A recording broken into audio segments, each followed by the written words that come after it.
Have a great night. Saw it on my iPhone. Tonight, the U.S. stunned by Israel's attack targeting Hamas leaders inside Qatar.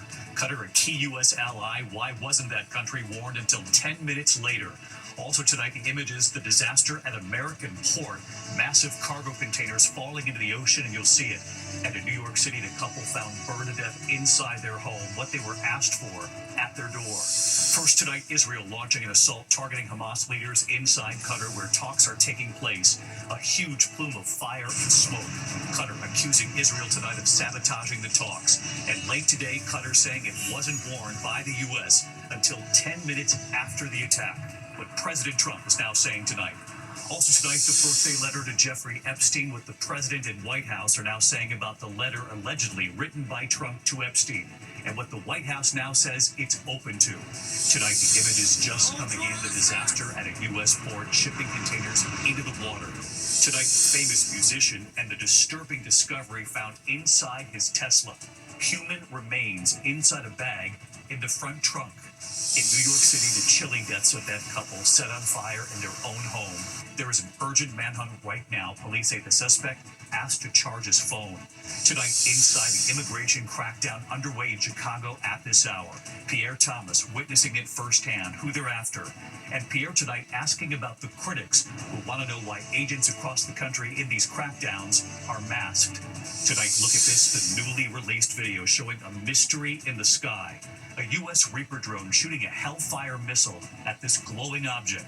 It appears to speed away undamaged. Where this happened and what we know so far. Tonight, the school bus carrying a young team flipping several times. Several players and a coach in critical condition tonight. This evening, Apple unveiling the new iPhone. What it says is the thinnest iPhone ever. The Eagles' Jalen Carter learning his punishment tonight after spitting on his opponent. And a major Ford recall this evening. Nearly 1.5 million vehicles, 50 different models, and we'll tell you why. From ABC News World Headquarters in New York, this is World News Tonight with David Muir. Good evening, and we begin tonight here with the U.S. stunned by an Israeli attack targeting Hamas leaders inside Qatar, a key U.S. ally. Israel tonight saying it was justified. Qatar saying Israel is sabotaging the talks to end the war. And late today, Qatar saying the warning they got from the U.S. was 10 minutes after the attack. Here's our chief foreign correspondent, Ian Pannell, leading us off tonight. Tonight, the image is sending shockwaves throughout the Middle East. Israeli missiles slamming into the Hamas office in Qatar.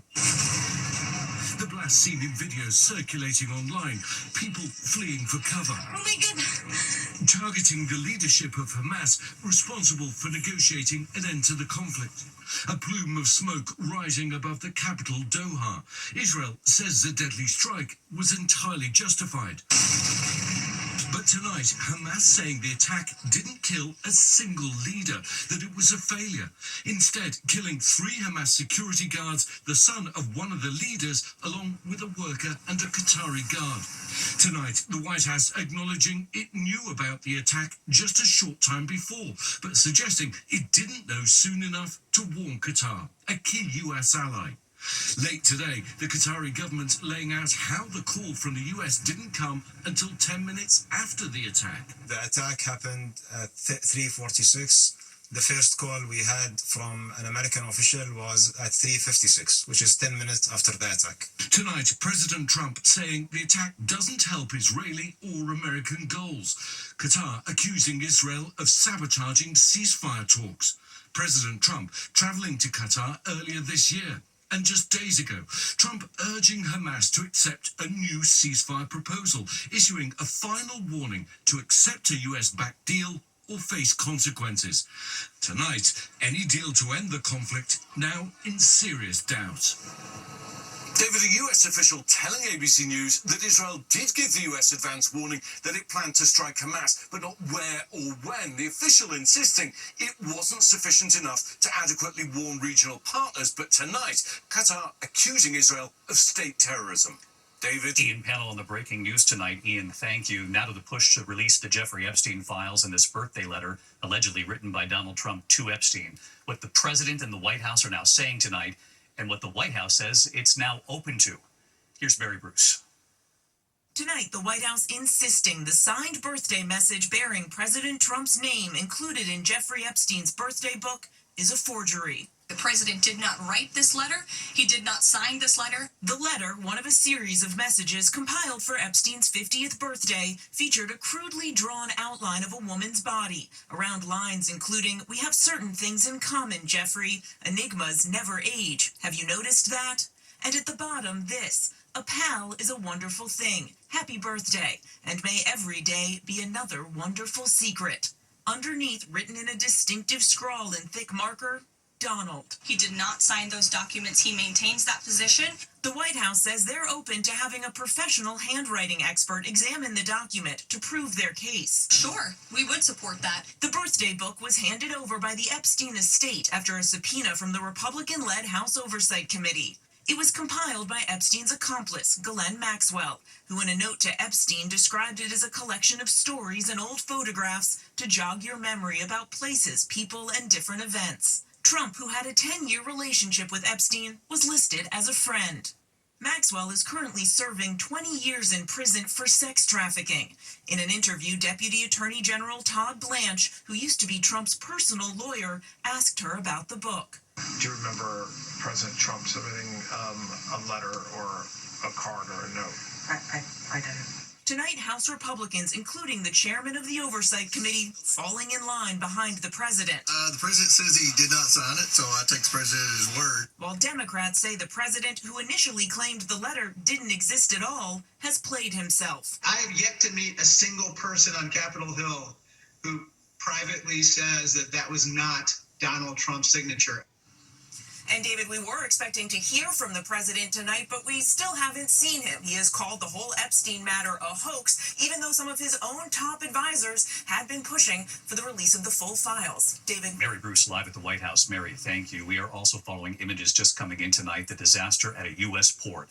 Dozens of shipping containers falling off the cargo ship and right into the water. Where those containers were from and how this happened.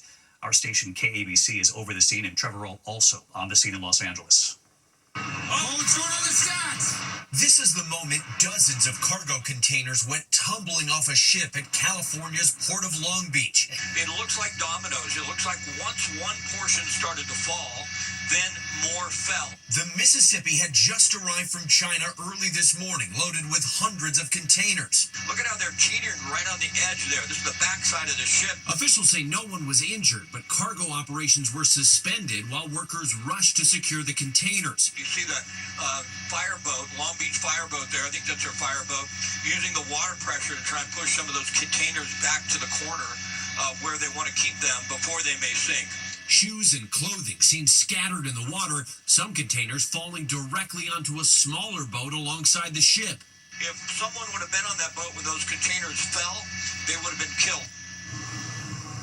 And David, investigators are working to determine what caused this incident, but some of these containers are still moving, and this is a major disruption at a crucial port. 30% of U.S. container imports come through Long Beach and Los Angeles. David, Trevor Roll on the scene for us. Trevor, thank you. Tonight, the disturbing discovery in the trunk of a car involving a famous musician and his Tesla. That Tesla had been towed away, and authorities later finding human remains inside a bag in the front trunk of that Tesla. Here's Matt Gutman tonight. Tonight, the Los Angeles Police Department is investigating a gruesome discovery at an impound lot.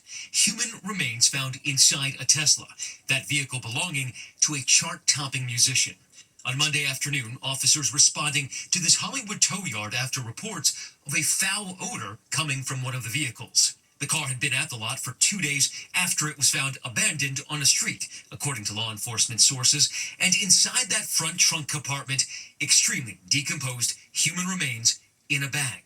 The medical examiner now working to identify the remains and determine a cause of death. The car is registered to 20-year-old David Anthony Burke, known professionally as David.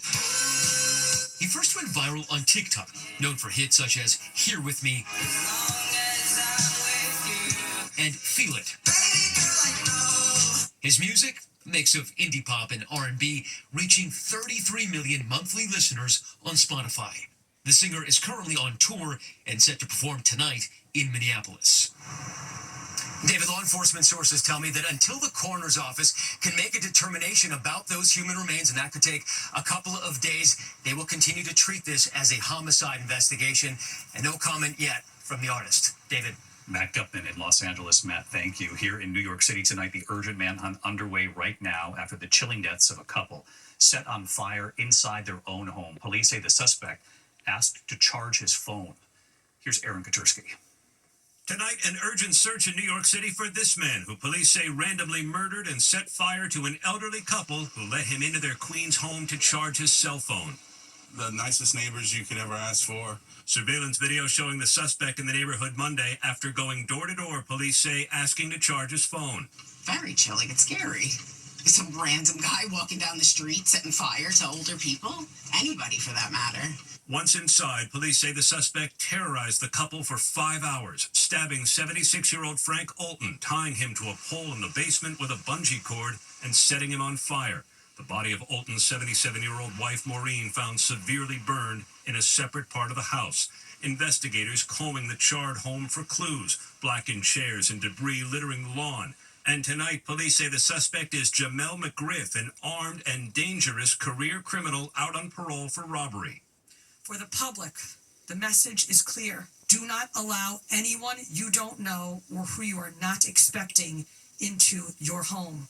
This comes as the Justice Department today charged another suspect with a long criminal record in the fatal stabbing of 23-year-old Ukrainian refugee Irina Zaruska on a train in Charlotte. To Carlos Brown Jr., now facing a federal charge that could lead to the death penalty. And back here in New York, David, the man suspected of killing the elderly couple is also wanted for multiple violent robberies. Police say he has a criminal record that stretches back 30 years. David? Both just horrific cases, Aaron. Thank you. Tonight, ABC News witnessing firsthand the immigration crackdown now underway in Chicago. Pierre Thomas is there, who federal agents are after, and Pierre asking about the critics who want to know why agents across the country in these crackdowns are wearing masks. Today we're going after a very violent TDA gang member. Tonight, exclusive evidence that Chicago's Operation Midway Blitz has begun. ABC News was given access to one of the first operations, ATF and ICE working together. You see dozens of heavily armed agents meeting at an undisclosed location to track suspected members of Tren de Araga's gang, accused of selling guns. A lot of these firearms came back to very violent shootings in Chicago. Homicides, carjackings, aggravated batteries. We suit up and head out with Marcos Charles of ICE's Enforcement Removal Unit. Agents conduct surveillance of a suspected gun trafficking location, and after about 90 minutes, ATF targets a vehicle that flees, arresting 2 men they believe are suspected gang members. Minutes later, we arrive at another location. There's been another arrest. Federal agents removing a baby girl from the home. ICE says the 3 men in handcuffs and shackles have been identified as undocumented and are being investigated for ties to the Tren de Araga gang and for potential gun trafficking. The officers in the operation have asked us to blur their faces because many of them work undercover. But some have criticized ICE officers for wearing masks during these operations. I asked them to respond to critics that say their identities should be known, that their faces should not be concealed. There's a lot of people out there that are doxing them and sending it out to organizations that truly have the capability of causing harm to our officers. While the focus today was arresting alleged violent criminals, Illinois' governor is warning that the operation is striking fear in the hearts of many law-abiding immigrants, even those who are U.S. citizens. They're afraid to go shopping. They're afraid to take their own children to school because they have mixed status households. David, the ICE agents we spoke to today said their focus is on the so-called worst of the worst criminals. But David, they also emphasize if you're undocumented and at one of these scenes, they will detain you too. David? Pierre Thomas in Chicago for us. Thank you, Pierre. Now to the mystery in the sky, the newly released video tonight. Take a look at this. This is a U.S. Reaper drone shooting a Hellfire missile at this glowing object. But then the object appears to speed away undamaged. Where this happened and what we now know about this, Gio Benitez with the testimony on Capitol Hill tonight. Tonight, new never-before-seen video off the coast of Yemen showing a U.S. MQ-9 Reaper drone tracking a glowing orb as it flies over the water. Now watch closely as a different U.S. drone drops a Hellfire missile on that fast-moving orb. The missile appearing to bounce off the object, doing very little damage. The orb then zipping away unfazed. The video from October 2024 shown during a congressional hearing today on unexplained anomalous phenomena. That's the official name for UFOs. Do you solemnly swear? Several service members giving their own eyewitness accounts and reacting to that new video. Does this video scare you guys? Yes or no? Yes. Wiggins? Yes. Yes. And David, there are big questions tonight. Why was the missile fired? Did that object pose any risk? Or is there any other explanation out there? David? Yeah, more to come on this for sure, Gio. Thanks. Tonight, the new government report showing the U.S. created far fewer jobs than previously thought over the last year. The Bureau of Labor Statistics annual jobs revisions finding the U.S. created 911,000 fewer jobs in the last year, covering time under both Presidents Biden and Trump. It's the largest revision ever, and tonight the White House says the report is proof the agency needs to be reformed that comes up with these numbers.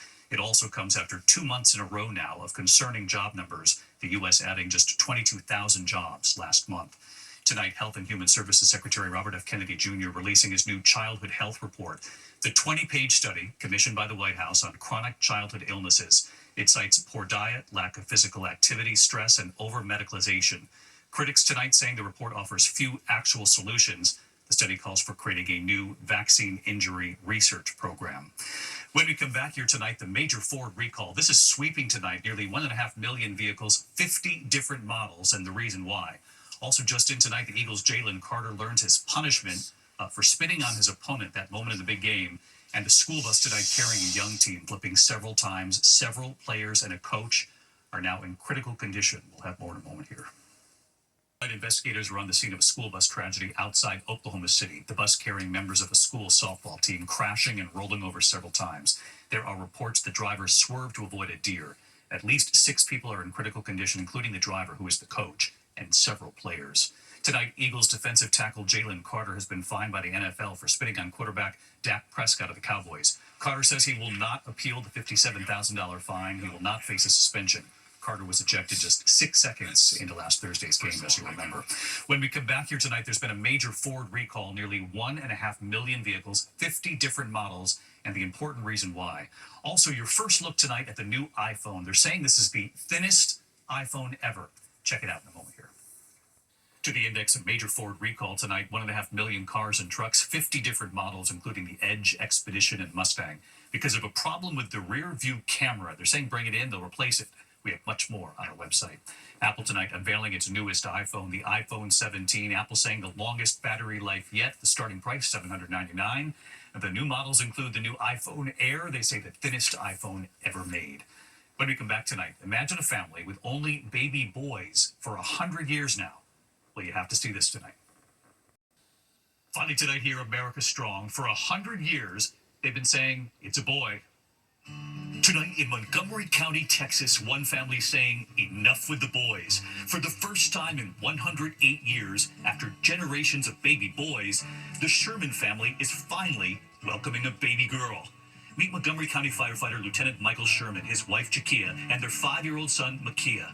And this is the rest of the Sherman family. Look at this. For years now, every time a new baby is coming, they all gather, all wondering if this will be the one. Will there finally be a baby girl? And so this time, a cake with a question mark on top, blue or pink on the inside. And this was the moment they found out they're breaking a century-old streak. What color is the cake? That firefighter dad overjoyed. We're the ones that bringing the baby girl into the world finally after over 100 years. It's amazing. Hugs from the family. So many Shermans happy. They love the boys, but boy, were they ready for a girl. I have 3 boys. My dad had 2 boys. His brother had 2 boys. So it's nothing but boys, boys, boys. The last girl to carry the Sherman name was Orabelle Sherman, Michael's great-great-aunt, born in 1917. She dealt with the civil rights during the civil rights time. She was doing this. She met a lot of civil rights leaders, and she made an impact. Tonight, the fire station cheering, saying we can't wait to welcome this precious girl into the Montgomery Fire Department family. And words of advice.